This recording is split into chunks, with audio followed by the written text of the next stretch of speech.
While lots of clubs have enjoyed special European nights down the years, few can match Liverpool, who appear to have cornered the market in fairytale victories at Anfield, which is kind of unsurprising seeing as it's their ground.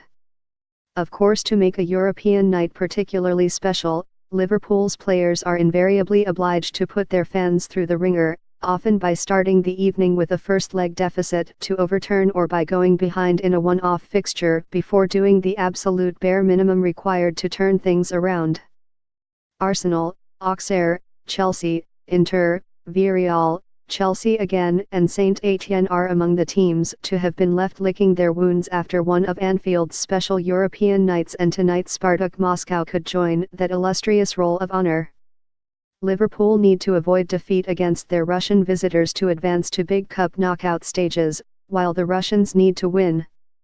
All the ingredients are present for a special night, but rather than see their team go 3-0 down before halftime and be left wondering if they are going to get one, most Liverpool fans would probably bite your hand off for the routine 2-0 win that would see them top their group and advance to the knockout stages for the first time in 8 years with the minimum of fuss.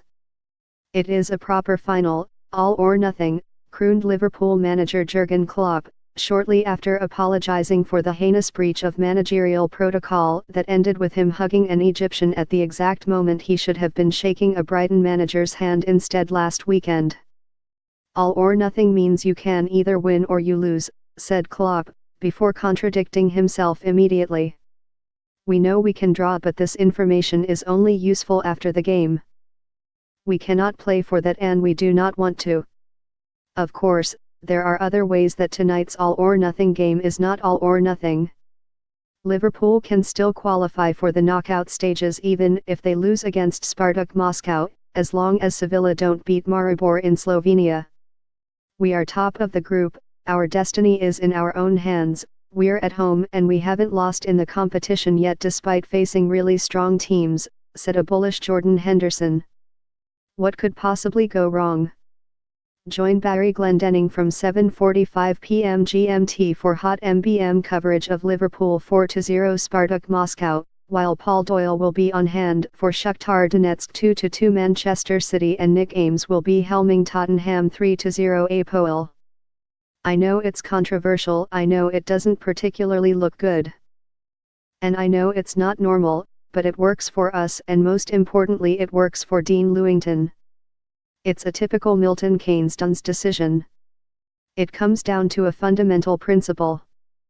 Dean, bless him, really believes that he should be in our first team, and that he should still be playing in his position. Robbie Nielsen, the manager, believes he should not be in our first team.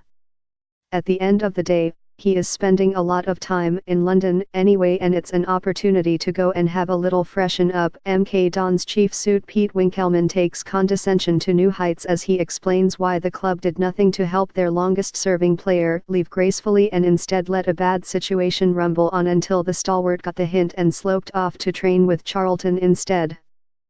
Producing The Guardian's thoughtful, in-depth journalism, the stuff not normally found in this email, obviously, is expensive, but supporting us isn't.